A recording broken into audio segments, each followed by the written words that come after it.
The mirror had already been mounted when Caleb moved in, a tall, narrow piece framed in tarnished brass, anchored to the wall between the bedroom and the hallway. It didn't look expensive or antique, just old in a quiet, stubborn way, like something that had always been there, even before the building had been built. The landlord had mumbled something about not trying to remove it during the walk-through, tapping its frame once with the back of his knuckles and offering no explanation. Caleb hadn't asked. At the time, it had felt irrelevant, just another artifact left behind by someone else's life, like the scratch on the kitchen countertop or the loose tile in the bathroom. But in the days that followed, the mirror began to impose itself.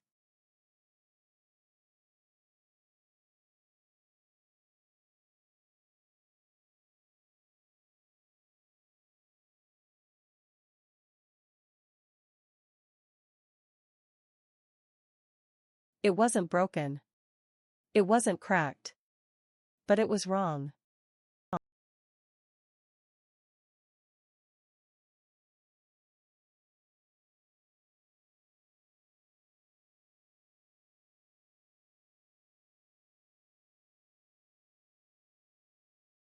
At first, it was subtle, too subtle to be certain. Caleb would walk past it and feel the timing slightly off. He'd move, and the reflection would follow, but with a fraction of delay. Not every time, not consistently, but often enough that he started to pause. He blamed fatigue, lighting, even the slight warping of old glass. But the impression persisted, his image wasn't quite him.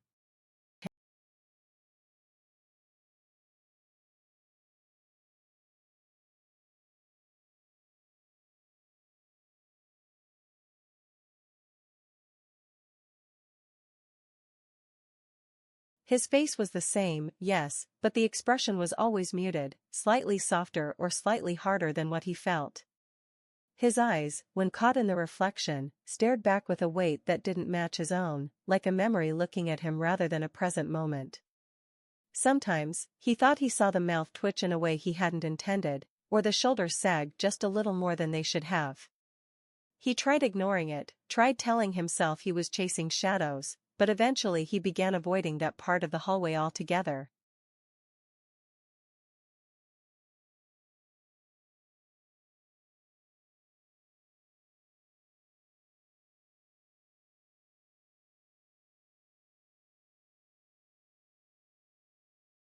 Still, the mirror had a way of finding him. Its angle caught slivers of him from the bedroom doorway, from the corner of the kitchen, from the top of the stairs when the light shifted just so. And always, the version of himself that returned his gaze seemed to linger just a heartbeat longer than it should. Once, brushing his teeth in the bathroom, he leaned sideways to spit into the sink, and out of the corner of his eye, saw his reflection still holding the toothbrush mid-motion.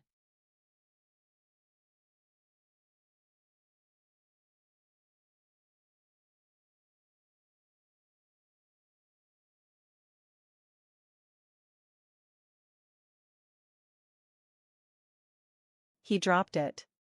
Spent the rest of the night in the living room, lights on, staring at the ceiling.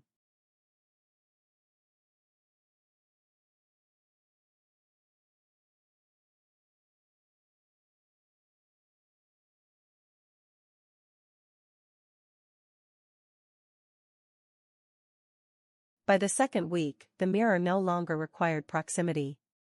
Even when he walked quickly past it, keeping his head turned, he would catch the edge of the reflection where it didn't belong, a flicker of motion at his shoulder, a gesture held for too long. Once, in the dim light of early morning, he caught his image standing a little closer to the glass than he was. He measured it. Took a chalk line to the wall, marked the edge of where he stood, and compared it to the outline of the reflection. There was a difference. No more than a hand's width, but enough. He erased the line the next day, but the memory of it stayed behind, like a crease in paper that wouldn't smooth out.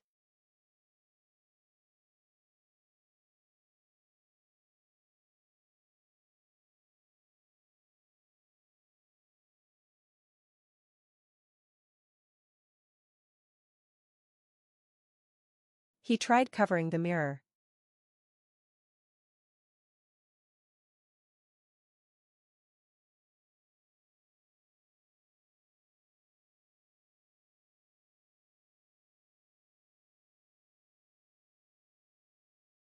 A blanket. A sheet. Even taped cardboard, pressed flat against the frame. Each time, by morning, the covering had fallen away. Not onto the floor, but neatly folded or rolled beside the baseboard, as though carefully removed and placed there by someone respectful of its shape. Once, the sheet had been refolded along creases he didn't remember making, tight, precise, and warm to the touch.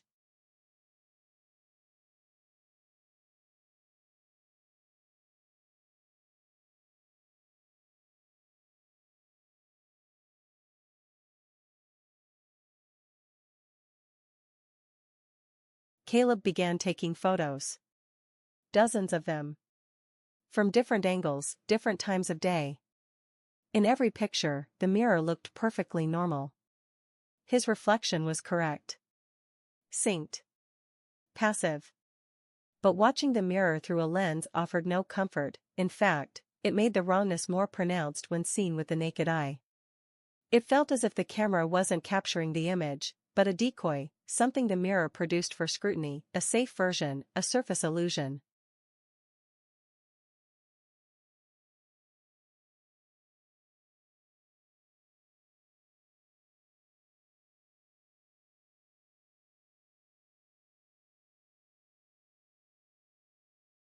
He stopped using his phone entirely for a few days. It made him feel less monitored. Or so he thought.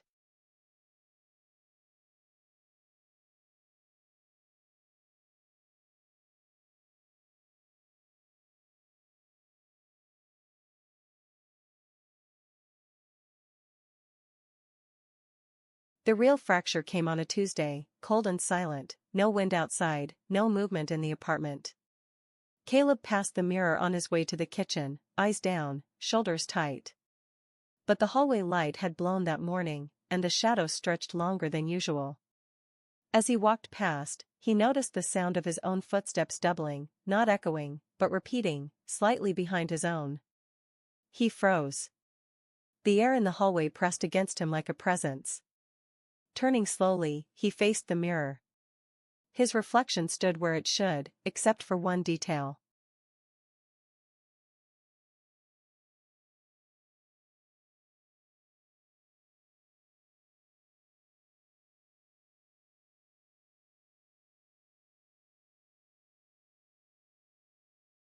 The eyes were closed.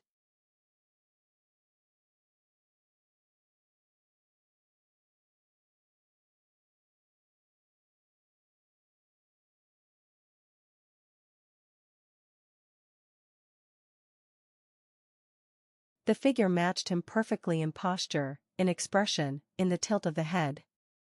But its eyelids were shut, calmly, as if asleep. As if waiting. Caleb stared at it for what felt like an hour, heart lodged somewhere above his stomach, every muscle tensed. Then, without warning, the reflection opened its eyes.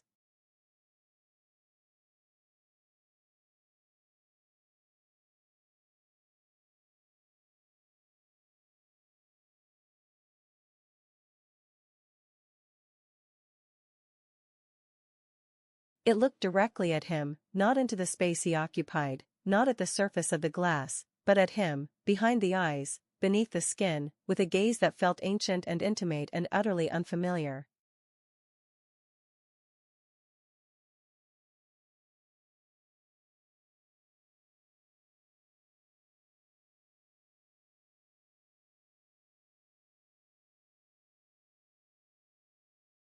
And then it smiled.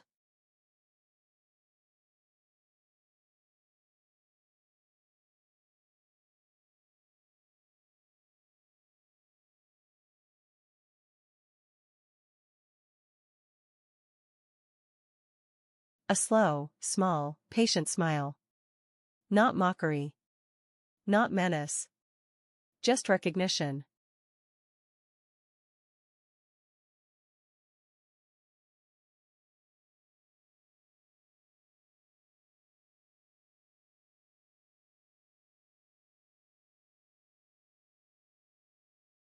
Caleb didn't scream.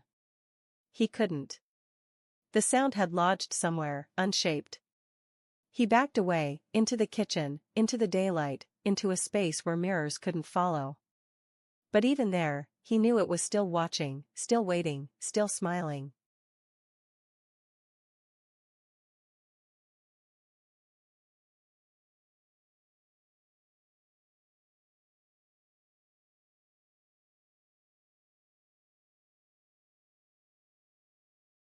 And later, much later, when he dared return to the hallway, the mirror showed only himself, as if nothing had changed.